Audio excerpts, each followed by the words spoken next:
At 72, Sharon Osbourne has finally said out loud what many have whispered about for years, but never thought she'd confirm. After decades of swirling rumors, vague interviews, and moments of emotional silence, she's torn down the wall. Now, and what did she reveal? The answer is as unexpected as it is powerful. It all began in 1970. Sharon Levy, just 18 at the time, went to London's famed Marquee Club to see Black Sabbath. The band her father, music manager Don Arden, represented. Sharon had grown up in the music world, but nothing prepared her for what she witnessed that night. The band's raw, gritty performance was a stark contrast to the polished American act she was used to. Years later, she described her reaction simply as, "What the?" It was a moment that shook her hand. It changed everything. Soon after, Sharon met Black Sabbath's frontman, Ozzy Osbourne, in her father's office. Ozzy was chaotic, unpredictable, and completely unlike anyone she'd ever met. Their early connection was professional, but it quickly evolved into something far deeper. In 1979, when Ozzy was fired from Black Sabbath due to substance abuse, Sharon made a bold move. She took over as his manager. But she gave him more than career guidance. She gave him loyalty, compassion, and unwavering belief when he had almost nothing left. Encouraging him to go solo, Sharon helped Ozzy relaunch his career from the ground up. Her faith in him became the fuel he needed. Ozzy would later call her the funniest and sweetest person he'd ever met, deeply admiring her strength and dedication. Sharon, in turn, was drawn to his vulnerability and wild charm. Through the ups and downs, their bond only grew stronger. By mid-1982, after Ozzy's divorce from his first wife, Thelma Riley, was finalized, he and Sharon were ready to take the next step. On July 4, 1982, they married in a private ceremony in Maui, Hawaii. Ozzy chose the date so he'd never forget their anniversary. Sharon wore a high-neck lace gown. Ozzy, in a white suit with bleached blonde hair, looked every bit the unconventional. Rock star groomed, their family soon began to grow. Their first daughter, Amy, was born in September 1983. Kelly followed in October 1984, and Jack arrived in November 1985. Together, became one of the most iconic and enduring families in rock history. Despite the storms of fame, addiction, and relentless media scrutiny, Sharon and Ozzy Osbourne's marriage endured. There was a wild, passionate journey built not just on love, but on unshakable loyalty. Side by side, they faced the highs and the harrowing lows, living each moment to its fullest until finally, death parted them. On July 22, 2025, the world said goodbye to one of rock's most iconic and enigmatic figures. Ozzy Osbourne, the legendary Prince of Darkness, passed away at the age of 76 after a long and courageous battle with Parkinson's disease and other debilitating health issues that had shadowed his final years. Even as his body weakened, Ozzy's spirit never dimmed.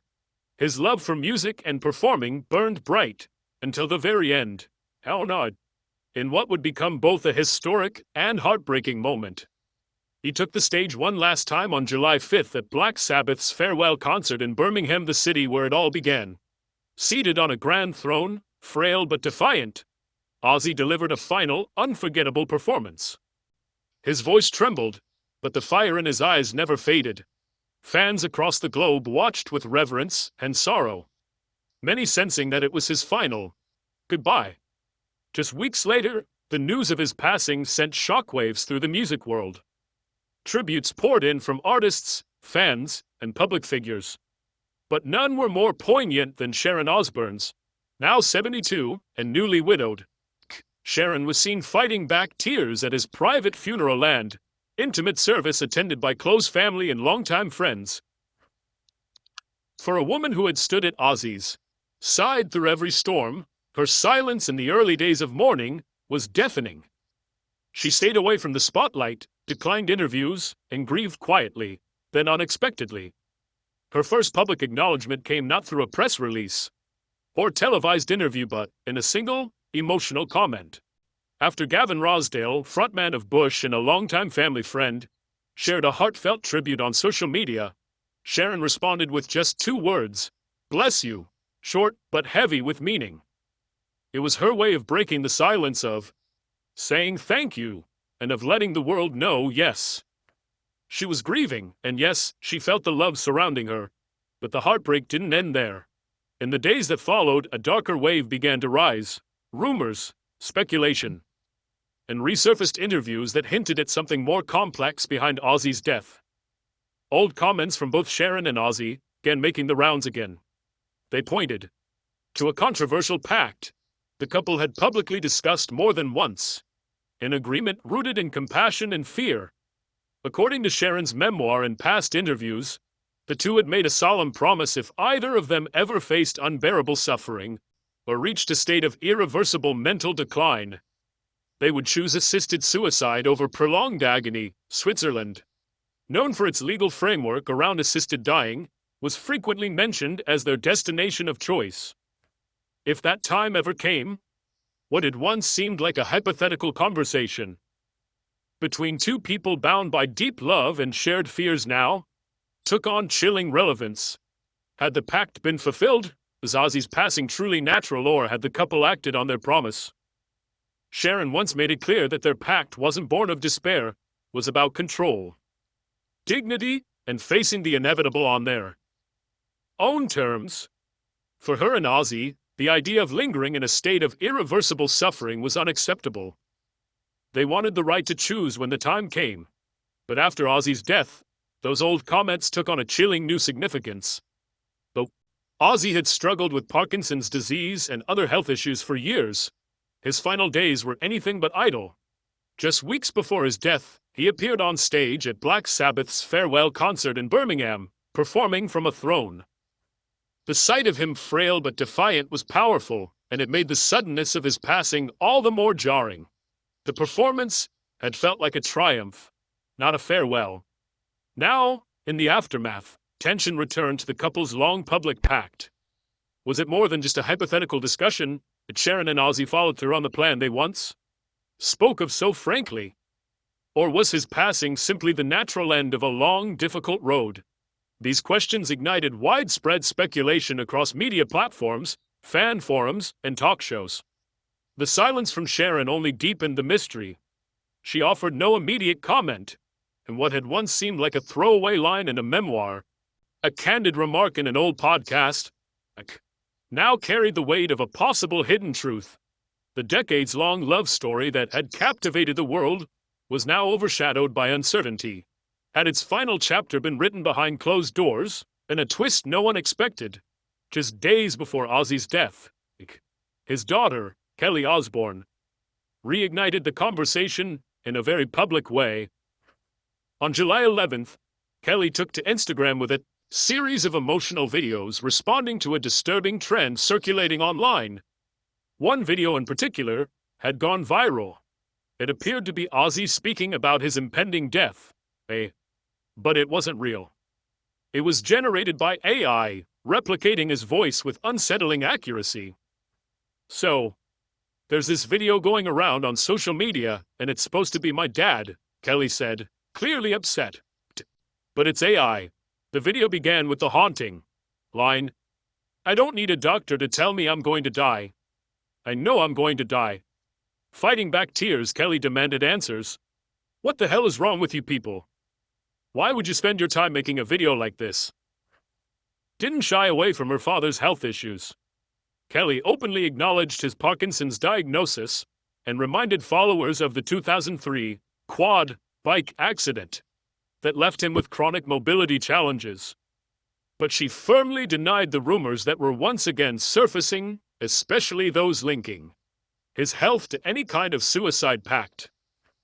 My dad was still living his life, she insisted. He wasn't giving up. Kelly's passionate defense struck a chord, but it also raised more questions than it answered. Was she speaking the full truth, or protecting her father's and her family's privacy? The timing of her statements, so close to his death, made them difficult to ignore. In the days that followed, whispers turned into debates. Was Ozzy's death natural? Or was it the final act of a deeply personal agreement between two people who had shared everything, including the right to decide how their story would end? Still, Kelly remained adamant. "He's not dying," she said firmly, in a second Instagram video posted that same day. "Yes, he has Parkinson's. Yes, his mobility isn't what it used to be. But he's not dying. What is wrong with you?" Her frustration boiled over as she addressed the speculation head-on. "Stop making articles or posts about how you think my parents are having a suicide pact. That was bullsh," my mom said to get attention one time. Her tone was raw, emotional, and undeniably protective. To her, this was more than just misinformation. It was an invasion into the private struggles of a family already carrying heavy emotional burdens. Kelly's videos were a heartfelt attempt to shut down what she saw as reckless, harmful gossip. But her pleas did little to stop the rising tide. Just days later, as he was gone, everything changed. The moment his death became public, the old pact took on a chilling relevance. Media headlines reignited. Social media exploded. What once seemed like sensationalism now felt eerily possible. The question that had once hovered in the background came crashing to the forefront. Had Ozzy and Sharon truly followed through on the pact? Now, all eyes turned to Sharon. Everyone waited, wondering if she would remain silent or finally speak out. When she did, what she said stunned the world. In an emotional interview days after Ozzy's death, Sharon Osbourne finally addressed the rumors that had followed them for years. With visible grief in her expression and her voice quivering, she opened up about her husband's final months and the emotional weight they both carried. "Mental suffering is pain. Even without the physical," she said quietly, tears threatening to spill. This wasn't a media stunt, wasn't a soundbite. It was the voice of a woman who had watched the man she loved deteriorate day by day. For the first time, Sharon confirmed that their past remarks about assisted death had not been jokes or offhand comments meant for shock value. They were rooted in genuine belief shaped by love, fear, and hard-earned experience. The pact had been real. Ozzy had been honest about his battles with Parkinson's disease. Over the years, he endured countless surgeries, mobility issues, and increasing physical limitations. Still, his spirit remained intact. He lived for music, for the stage, for his fans. That never changed. Even in early 2025, Ozzy had plans for a European tour. But reality soon set, and his body simply couldn't endure the demands anymore. Sharon recalled the moment he made his final public statement. "This is probably one of the hardest things I've ever had to share with my loyal fans," he had written. "My singing voice is fine. However, I'm not physically capable of doing the upcoming tour dates." It was the beginning of the end. For Ozzy, stepping away from the stage wasn't just retirement. It was the loss of the part of himself he cherished most. His identity as a performer was who he was. And letting that go broke something inside him. Sharon felt it. She watched the light dim day by day, and that's when the weight of their long-ago promise returned. In her interview, Sharon Osbourne stopped short of confirming any specific details about the long-rumored pact. But the tone of her words and the emotion behind them spoke volumes. Her reflections on Ozzy's suffering suggested that his passing, while devastating, was not unexpected. It was the quiet culmination of a long, painful decline, endured with courage. But also with preparation. Her words painted a portrait of love, loss, and deep acceptance. The final chapter in a love story that had captured the world's attention for decades. As the public wrestled with grief and speculation, the Osbourne family did something simple, yet powerful. They asked for privacy. In the hours following Ozzy's death, the family released a brief but heartfelt statement. It read, "It is with more sadness than words can convey that we have to report our beloved Ozzy Osbourne has passed away this morning. He was with his family and surrounded by love. We ask everyone to respect our family's privacy at this time." Those few lines said more than any press conference could. Behind the public image was a grieving family, mourning not a rock icon but a husband, a father, a man they deeply loved. Ozzy's final moments were not spent in isolation, but in the arms of those who had walked every step of life's road with him. Sharon, often described as fiercely protective and unshakably strong, stood at the center of it all. Source close to the family shared that she is heartbroken, but proud of the man Ozzy was, and proud of the life they built together. Their children, Amy, Kelly, and Jackav, remain by Sharon's side, united in grief and support. While Sharon has not spoken publicly in great detail since Ozzy's death, her earlier words still echo with relevance. In her 2007 memoir Survivor, My Story, the next chapter, Sharon wrote candidly about her fear of mental decline and the emotional cost of losing one's sense of self. She expressed, even then, her belief in a person's right to choose a dignified end. Years later, in a 2023 episode of the Osbournes podcast, she revisited the subject. Her tone was steady, but serious. She spoke of the fear, not just of pain, but of becoming someone unrecognizable to herself or to the people she loved. Those personal beliefs, once perceived as controversial or even shocking, now feel like glimpses into a woman quietly preparing herself and the world for what might come. Following Ozzy's death, those past remarks resurfaced, fueling renewed speculation. But for the Osbourne family, the noise didn't matter. The statement they gave the world stood firm. Ozzy passed away surrounded by love. That was the truth. And that, in the end, may be all that truly matters. Sharon's recent remarks subtly affirmed what many had long suspected. She and Ozzy believed in dignity through life and through death. She didn't lay out a plan, offer specifics, or fan the flames of rumor. Instead, she spoke from a place of empathy, shaped by years of love, fear, watching someone she adored slowly fade. What once felt provocative now feels quietly profound. Ozzy Osbourne didn't just leave behind a musical legacy. He left behind a deeply human story. One of passion, resilience, and above all, love. And in the end, he departed this world in peace, held by the people who had loved him for a lifetime. Sharon Osbourne's recent confirmation didn't lay out the full story, but it didn't need to. What she offered was something deeper, insight into the emotional gravity of their private conversations. Her words weren't meant to shock or defend, but to reflect. They revealed how love and long-term suffering can shape deeply personal beliefs, especially when illness, aging, and identity begin to blur. Her statement asked not for judgment, but for understanding. It brought to light the difficult choices many face behind closed doors, the tension between holding on and letting go, between enduring pain and embracing peace. In doing so, Sharon invited a larger conversation, one not about scandal, but about dignity, humanity, and love. Ozzy Osbourne's legacy is far more than a headline. He was, and always will be, one of the most iconic figures in the history of rock music. Known to millions as the Prince of Darkness, Ozzy rose from humble beginnings in Birmingham, England, to become the face and voice of heavy metal. As the original frontman of Black Sabbath, Ozzy helped forge a genre.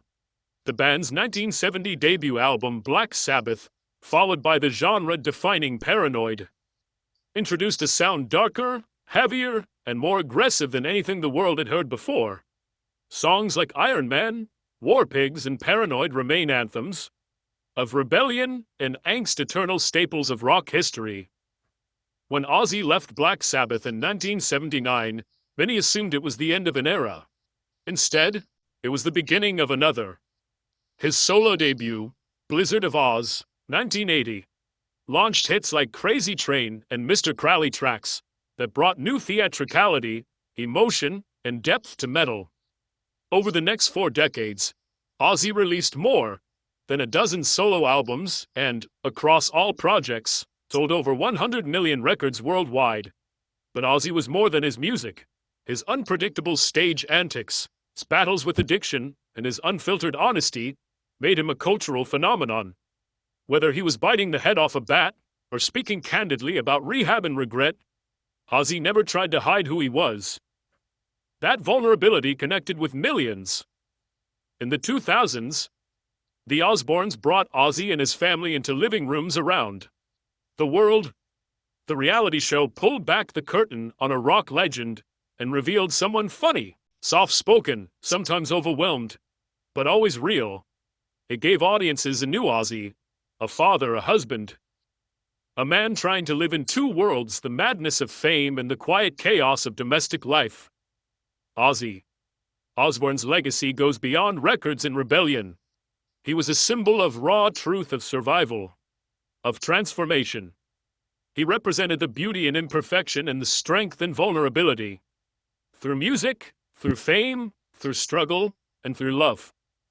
He never stopped being himself, and in the end, he left the world on his own terms, surrounded by love, the arms of his family. What are your thoughts on Ozzy Osbourne's passing and legacy? Was he simply a rock star, something more, symbol of defiance, resilience, and authenticity? Share your reflections in the comments below. Let's honor the man, the music, and the message he left behind.